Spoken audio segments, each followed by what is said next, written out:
दोस्तों आज इस वीडियो में मैं आपके साथ मूविंग एवरेज इंडिकेटर की एक ऐसी स्ट्रेटेजी शेयर करूंगा जो कि सिंपल होने के साथ साथ हाईली प्रॉफिटेबल भी है। और यकीन मानिए दोस्तों, इस स्ट्रेटेजी से ट्रेडिंग करके काफी तगड़ा प्रॉफिट बनाया जा सकता है। और दोस्तों मेरे हिसाब से मार्केट में इससे ज्यादा सिंपल स्ट्रेटेजी नहीं मिलेगी।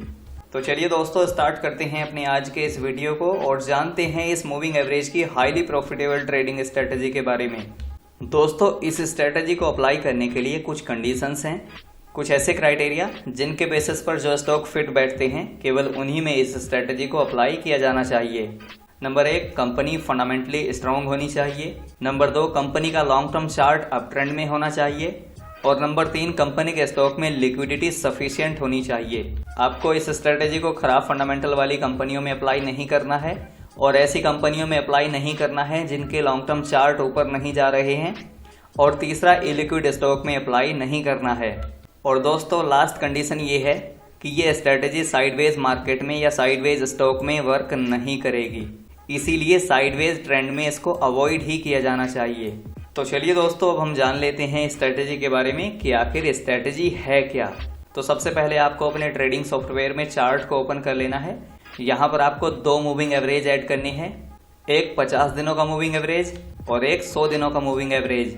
तो दोस्तों जैसा कि आप इस चार्ट में देख पा रहे हैं कि ये जो रेड वाला मूविंग एवरेज है ये 50 डेज का मूविंग एवरेज है और ये ब्लैक वाला 100 डेज का मूविंग एवरेज है। और ये एक ऐसी कंपनी का चार्ट है जिसके फंडामेंटल्स स्ट्रॉन्ग हैं और कंपनी में लिक्विडिटी सफिशिएंट है और कंपनी का लॉन्ग टर्म चार्ट ऊपर भी जा रहा है।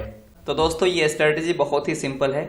जब 50 डेज का मूविंग एवरेज 100 डेज के मूविंग एवरेज को ऊपर की तरफ काट रहा हो और स्टॉक ऊपर जा रहा हो तब आपको पोजीशन बनानी है। और जब 50 डेज का मूविंग एवरेज 100 डेज के मूविंग एवरेज को नीचे की तरफ काट रहा हो तब आपको प्रॉफिट बुक करना है। तो यहाँ पर आपने देखा क्या है कि 50 डेज के मूविंग एवरेज ने 100 डेज के मूविंग एवरेज को ऊपर की तरफ तो काटा लेकिन स्टॉक ऊपर नहीं जा पा रहा है। दैट्स मीन कि यहाँ पर आपको पोजीशन नहीं बनानी है। सेकेंड टाइम भी ऐसा ही हुआ तो यहाँ पर भी आपको पोजीशन नहीं बनानी है। लेकिन जब आप थर्ड टाइम देखेंगे दोस्तों तो यहाँ पर 50 डेज के मूविंग एवरेज ने 100 डेज के मूविंग एवरेज को ऊपर की तरफ काटा और साथ में स्टॉक भी ऊपर जा रहा है।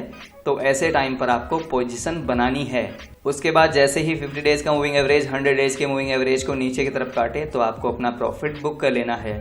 साइडवेज मार्केट में आपको स्टॉप लॉस हिटिंग ज्यादा देखने के लिए मिलेगी तो उसके लिए आपको एक अच्छा स्टॉप लॉस भी फॉलो करना होगा। नेक्स्ट टाइम 50 डेज के मूविंग एवरेज ने 100 डेज के मूविंग एवरेज को यहाँ पर काटा है लेकिन आप देख क्या रहे हैं कि यहाँ पर स्टॉक ऊपर नहीं जा पा रहा बल्कि नीचे आ रहा है। तो ऐसे टाइम आपको बाइंग को अवॉइड करना है। उसके बाद इस स्ट्रेटेजी के हिसाब से यहाँ पर फिर से बाइंग बनती है। 50 डेज का मूविंग एवरेज 100 डेज के मूविंग एवरेज को ऊपर की तरफ भी काट रहा है और स्टॉक ऊपर भी जा रहा है। तो यहाँ पर आपको फिर से पोजीशन बनानी है और स्टॉक को तब तक होल्ड करना है जब तक स्टॉक लगातार ऊपर जा रहा हो। तो ध्यान से देखिए, यहाँ पर स्ट्रेटेजी के हिसाब से एग्जिट मिला है 500 के लेवल पर। तो स्ट्रेटेजी के हिसाब से एंट्री पॉइंट था 150 के लेवल पर और एग्जिट पॉइंट था 500 के लेवल पर। दैट्स मीन कि इस स्ट्रेटेजी के हिसाब से मार्केट में मल्टी बैगर रिटर्न्स भी बनाए जा सकते हैं। लेकिन नीचे गिरते हुए मार्केट में या फिर साइडवेज मार्केट में आपको इस स्ट्रेटेजी को अप्लाई नहीं करना है। ऐसे में इसको अवॉइड करना है। अगर मार्केट ऊपर की तरफ जा रहा है और स्टॉक्स भी ऊपर की तरफ जा रहे हैं तब आपको ऐसे स्टॉक को फाइंड करना है जो बाकी सारे क्राइटेरिया को फुलफिल कर रहा हो। उसके बाद में आपको सिंपल स्ट्रेटेजी के हिसाब से बाइंग करनी है और स्ट्रेटेजी के हिसाब से ही सेलिंग करनी है, यानी कि प्रॉफिट बुकिंग करनी है। सो दोस्तों ये है वो स्ट्रेटेजी जिसकी मदद से मार्केट में काफी तगड़े प्रॉफिट बनाए जा सकते हैं। सिंपल 50 डेज का मूविंग एवरेज और 100 डेज का मूविंग एवरेज ऐड करना है चार्ट में। उसके बाद में जब मार्केट ट्रेंडिंग हो, स्टॉक ऊपर जा रहे हों और 50 डेज का मूविंग एवरेज 100 डेज के मूविंग एवरेज को ऊपर की तरफ काट रहा हो तब पोजीशन बनानी है। और जब यही 50 डेज का मूविंग एवरेज 100 डेज के मूविंग एवरेज को नीचे की तरफ काट रहा हो तब आपको प्रॉफिट बुक कर लेना है। सो दोस्तों ये था हमारा आज का वीडियो। आई होप कि आपको अच्छा लगा होगा। अच्छा लगा हो तो लाइक शेयर जरूर करना।